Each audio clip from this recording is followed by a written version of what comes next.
my father's face gone? How can I take my father home with the face of a stranger? I'm afraid his people won't recognize him. And I'm afraid they'll blame me, condemn me for taking him home with the face of a stranger.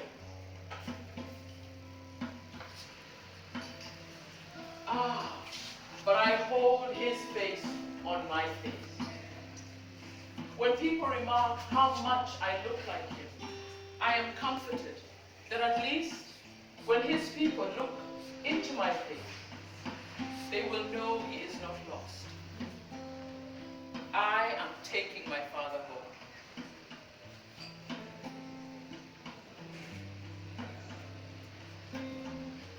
My father's remains are displayed in the sitting room. For 2 days and 2 nights, he lies in the sitting room in a presidential coffin. The lid half open. His face is no longer recognizable as his.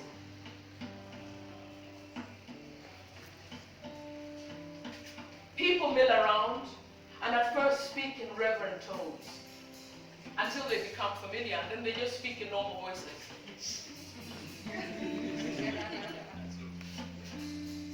My father lies in a presidential coffin, befitting his accomplishments, announcing them in the dark brown mahogany,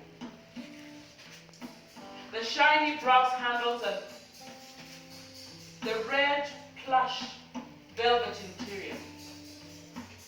He looks comfortable lying there, inside.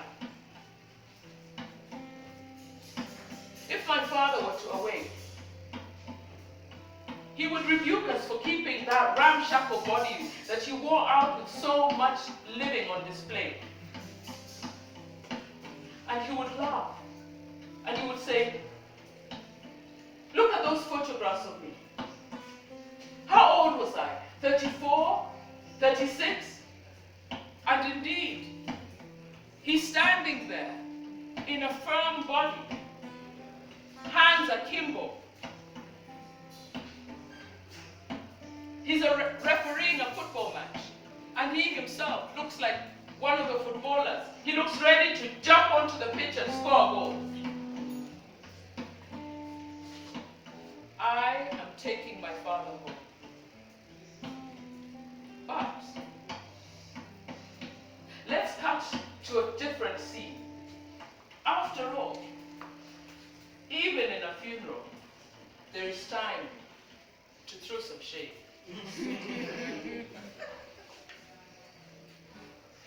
The arrogance of the poor. Have you ever been on the receiving end of the arrogance of the poor?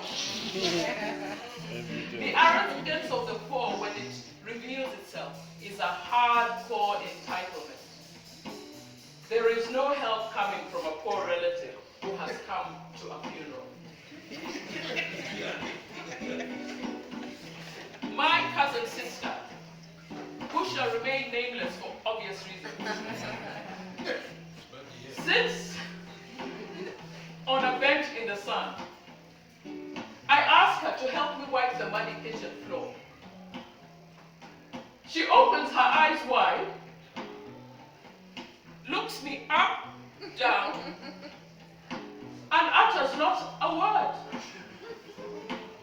I shrink and become a cockroach under her contemptuous gaze. Her silence shouts, "I will not help you wipe the muddy kitchen floor." What? You expect me to take that water outside?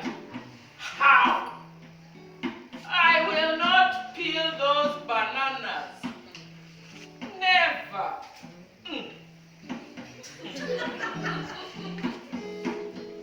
You think I've been sitting here waiting for you to come, yeah? So that I can work for you.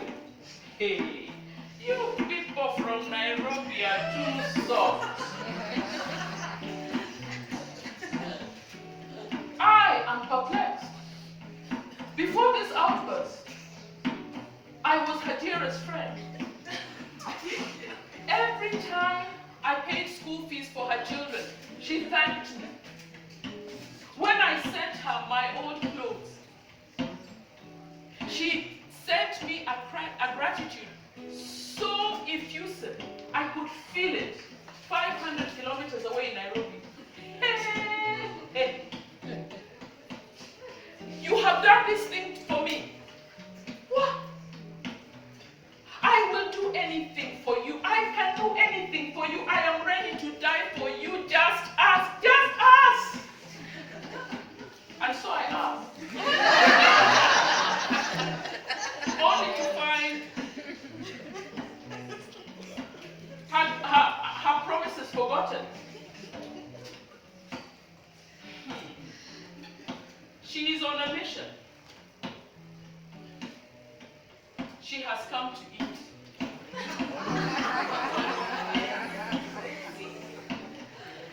And she's a magician. She makes food disappear into her mouth, down her gullet, and into a waiting basket brought just for such bounty. Chicken and fish and meat, chapatis, potatoes, rice, mandazis. And then she's hiding bloody hunks of meat under her lesso. But she will not contaminate her plate with vegetables.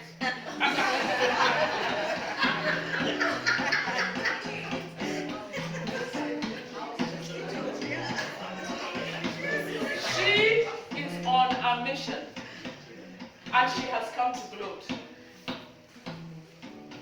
She looks at my now dead father, compares herself to him. Hey. All that wealth, and it is me who is alive. You mean the rich also die? I'm taking my father home.